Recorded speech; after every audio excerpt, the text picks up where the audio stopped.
My fellow Americans, 4 years ago, we launched a great national effort to rebuild our country, to renew its spirit, and to restore the allegiance of this government to its citizens. In short, we embarked on a mission to make America great again for all Americans.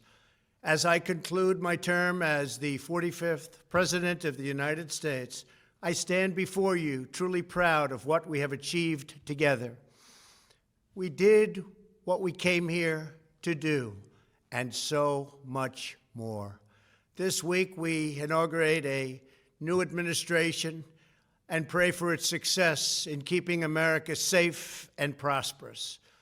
We extend our best wishes, and we also want them to have luck, a very important word. I'd like to begin by thanking just a few of the amazing people who made our remarkable journey possible. First, let me express my overwhelming gratitude for the love and support of our spectacular First Lady, Melania. Let me also share my deepest appreciation to my daughter Ivanka, my son-in-law Jared, and to Barron, Don, Eric, Tiffany, and Lara.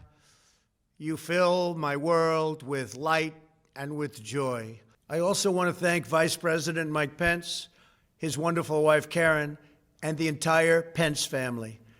Thank you as well to my Chief of Staff, Mark Meadows, the dedicated members of the White House staff, and the Cabinet, and all of the incredible people across our administration who poured out their heart and soul to fight for America. I also want to take a moment to thank a truly exceptional group of people, the United States Secret Service. My family and I will forever be in your debt. My profound gratitude as well to everyone in the White House Military Office, the teams of Marine One and Air Force One, every member of the armed forces, and state and local law enforcement all across our country.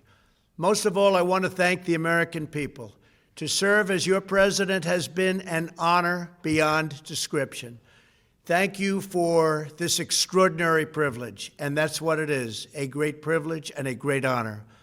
We must never forget that while Americans will always have our disagreements, we are a nation of incredible, decent, faithful, and peace-loving citizens who all want our country to thrive and flourish and be very, very successful and good.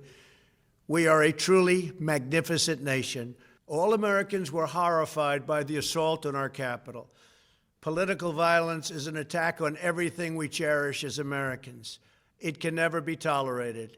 Now more than ever, we must unify around our shared values and rise above the partisan rancor and forge our common destiny. 4 years ago, I came to Washington as the only true outsider ever to win the presidency. I had not spent my career as a politician, but as a builder looking at open skylines and imagining infinite possibilities. I ran for president because I knew there were towering new summits for America just waiting to be scaled. I knew the potential for our nation was boundless as long as we put America first. So I left behind my former life and stepped into a very difficult arena, but an arena nevertheless with all sorts of potential if properly done. America had given me so much, and I wanted to give something back. Together with millions of hardworking patriots across this land, we built the greatest political movement in the history of our country. We also built the greatest economy in the history of the world. It was about America first because we all wanted to make America great again. We restored the principle that a nation exists to serve its citizens. Our agenda was not about right or left. It wasn't about Republican or Democrat, but about the good of a nation, and that means the whole nation. With the support and prayers of the American people, we achieved more than anyone thought possible. Nobody thought we could even come close. We passed the largest package of tax cuts and reforms in American history. We slashed more job-killing regulations than any administration had ever done before. We fixed our broken trade deals, withdrew from the horrible Trans-Pacific Partnership and the impossible Paris Climate Accord, renegotiated the one-sided South Korea deal, and we replaced NAFTA with the groundbreaking USMCA. That's Mexico and Canada, a deal that's worked out very, very well. Also, and very importantly, we imposed historic and monumental tariffs on China, made a great new deal with China. But before the ink was even dry, we and the whole world got hit with the China virus. Our trade relationship was rapidly changing. Billions and billions of dollars were pouring into the U.S., but the virus forced us to go in a different direction. The whole world suffered, but America outperformed other countries economically because of our incredible economy and the economy that we built. Without the foundations and footings, it wouldn't have worked out this way. We wouldn't have some of the best numbers we've ever had. We also unlocked our energy resources and became the world's #1 producer of oil and natural gas, by far. Powered by these policies, we built the greatest economy in the history of the world. We reignited America's job creation and achieved record low unemployment for African Americans, Hispanic Americans, Asian Americans, women, almost everyone. Income soared, wages boomed, the American dream was restored, and millions were lifted from poverty in just a few short years. It was a miracle. Stock market set one record after another, with 148 stock market highs during this short period of time, and boosted the retirements and pensions of hardworking citizens all across our nation. 401ks are at a level they've never been at before. We've never seen numbers like we've seen, and that's before the pandemic and after the pandemic. We rebuilt the American manufacturing base, opened up thousands of new factories, and brought back the beautiful phrase, "Made in the USA." To make life better for working families, we doubled the child tax credit and signed the largest ever expansion of funding for child care and development. We joined with the private sector to secure commitments to train more than 16 million American workers for the jobs of tomorrow. When our nation was hit with the terrible pandemic, we produced not one, but 2 vaccines with record-breaking speed, and more will quickly follow. They said it couldn't be done, but we did it. They called it a medical miracle, and that's what they're calling it right now, a medical miracle. Another administration would have taken 3, 4, 5, maybe even up to 10 years to develop a vaccine. We did it in 9 months. We grieve for every life lost, and we pledge in their memory to wipe out this horrible pandemic once and for all. When the virus took its brutal toll on the world's economy, we launched the fastest economic recovery our country has ever seen. We passed nearly $4 trillion in economic relief, saved or supported over 50 million jobs, and slashed the unemployment rate in half. These are numbers that our country has never seen before. We created choice and transparency in health care, stood up to Big Pharma in so many ways, but especially in our effort to get favored nations clauses added, which will give us the lowest prescription drug prices anywhere in the world. We passed VA choice, VA accountability, right to try, and landmark criminal justice reform. We confirmed 3 new justices of the United States Supreme Court. We appointed nearly 300 federal judges to interpret our Constitution as written. For years, the American people pleaded with Washington to finally secure the nation's borders. I am pleased to say we answered that plea and achieved the most secure border in U.S. history. We have given our brave border agents and heroic ICE officers the tools they need to do their jobs better than they have ever done before, and to enforce our laws and keep America safe. We proudly leave the next administration with the strongest and most robust border security measures ever put into place. This includes historic agreements with Mexico, Guatemala, Honduras, and El Salvador along with more than 450 miles of powerful new wall. We restored American strength at home and American leadership abroad. The world respects us again. Please don't lose that respect. We reclaimed our sovereignty by standing up for America at the United Nations and withdrawing from the one-sided global deals that never served our interest. And NATO countries are now paying hundreds of billions of dollars more than when I arrived just a few years ago. It was very unfair. We were paying the cost for the world. Now the world is helping us. And perhaps most importantly of all, with nearly $3 trillion, we fully rebuilt the American military, all made in the USA. We launched the first new branch of the United States Armed Forces in 75 years, the Space Force. And last spring, I stood at Kennedy Space Center in Florida and watched as American astronauts returned to space on American rockets for the first time in many, many years. We revitalized our alliances and rallied the nations of the world to stand up to China like never before. We obliterated the ISIS caliphate and ended the wretched life of its founder and leader, al-Baghdadi. We stood up to the oppressive Iranian regime and killed the world's top terrorist, Iranian butcher Qasem Soleimani. We recognized Jerusalem as the capital of Israel and recognized Israeli sovereignty over the Golan Heights. As a result of our bold diplomacy and principled realism, we achieved a series of historic peace deals in the Middle East. Nobody believed it could happen. The Abraham Accords opened the doors to a future of peace and harmony, not violence and bloodshed. It is the dawn of a new Middle East, and we are bringing our soldiers home.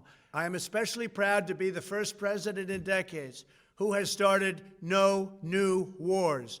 Above all, we have reasserted the sacred idea that in America, the government answers to the people. Our guiding light, our North Star, our unwavering conviction has been that we are here to serve the noble, everyday citizens of America. Our allegiance is not to the special interests, corporations, or global entities. It's to our children, our citizens, and to our nation itself. As president, my top priority, my constant concern, has always been the best interests of American workers and American families. I did not seek the easiest course. By far, it was actually the most difficult. I did not seek the path that would get the least criticism. I took on the tough battles, the hardest fights, the most difficult choices, because that's what you elected me to do. Your needs were my first and last unyielding focus. This, I hope, will be our greatest legacy. Together, we put the American people back in charge of our country. We restored self-government. We restored the idea that in America, no one is forgotten, because everyone matters and everyone has a voice. We fought for the principle that every citizen is entitled to equal dignity, equal treatment, and equal rights, because we are all made equal by God. Everyone is entitled to be treated with respect, to have their voice heard, and to have their government listen. You are loyal to your country, and my administration was always loyal to you. We worked to build a country in which every citizen could find a great job and support their wonderful families. We fought for the communities where every American could be safe and schools where every child could learn. We promoted a culture where our laws would be upheld, our heroes honored, our history preserved, and law-abiding citizens are never taken for granted. Americans should take tremendous satisfaction in all that we have achieved together. It's incredible. Now, as I leave the White House, I have been reflecting on the dangers that threaten the priceless inheritance we all share. As the world's most powerful nation, America faces constant threats and challenges from abroad. But the greatest danger we face is a loss of confidence in ourselves, a loss of confidence in our national greatness. A nation is only as strong as its spirit. We are only as dynamic as our pride. We are only as vibrant as the faith that beats in the hearts of our people. No nation can long thrive that loses faith in its own values, history, and heroes, for these are the very sources of our unity and our vitality. What has always allowed America to prevail and triumph over the great challenges of the past has been an unyielding and unashamed conviction in the nobility of our country and its unique purpose in history. We must never lose this conviction. We must never forsake our belief in America. The key to national greatness lies in sustaining and instilling our shared national identity. That means focusing on what we have in common, the heritage that we all share. At the center of this heritage is also a robust belief in free expression, free speech, and open debate. Only if we forget who we are and how we got here could we ever allow political censorship and blacklisting to take place in America. It's not even thinkable. Shutting down free and open debate violates our core values and most enduring traditions. In America, we don't insist on absolute conformity or enforce rigid orthodoxies and punitive speech codes. We just don't do that. America is not a timid nation of tame souls who need to be sheltered and protected from those with whom we disagree. That's not who we are. It will never be who we are. For nearly 250 years, in the face of every challenge, Americans have always summoned our unmatched courage, confidence, and fierce independence. These are the miraculous traits that once led millions of everyday citizens to set out across a wild continent and carve out a new life in the Great West. It was the same profound love of our God-given freedom that willed our soldiers into battle and our astronauts into space. As I think back on the past 4 years, one image rises in my mind above all others. Whenever I traveled all along the motorcade route, there were thousands and thousands of people. They came out with their families so that they could stand as we passed and proudly wave our great American flag. It never failed to deeply move me. I knew that they did not just come out to show their support of me. They came out to show me their support and love for our country. This is a republic of proud citizens who are united by our common conviction that America is the greatest nation in all of history. We are and must always be a land of hope, of light, and of glory to all the world. This is the precious inheritance that we must safeguard at every single turn. For the past 4 years, I have worked to do just that. From a great hall of Muslim leaders in Riyadh to a great square of Polish people in Warsaw, from the floor of the Korean Assembly to the podium at the United Nations General Assembly, and from the Forbidden City in Beijing to the shadow of Mount Rushmore, I fought for you, I fought for your family, I fought for our country. Above all, I fought for America and all it stands for, and that is safe, strong, proud, and free. Now, as I prepare to hand power over to a new administration at noon on Wednesday, I want you to know that the movement we started is only just beginning. There's never been anything like it. The belief that a nation must serve its citizens will not dwindle, but instead only grow stronger by the day. As long as the American people hold in their hearts deep and devoted love of country, then there is nothing that this nation cannot achieve. Our communities will flourish, our people will be prosperous, our traditions will be cherished, our faith will be strong, and our future will be brighter than ever before.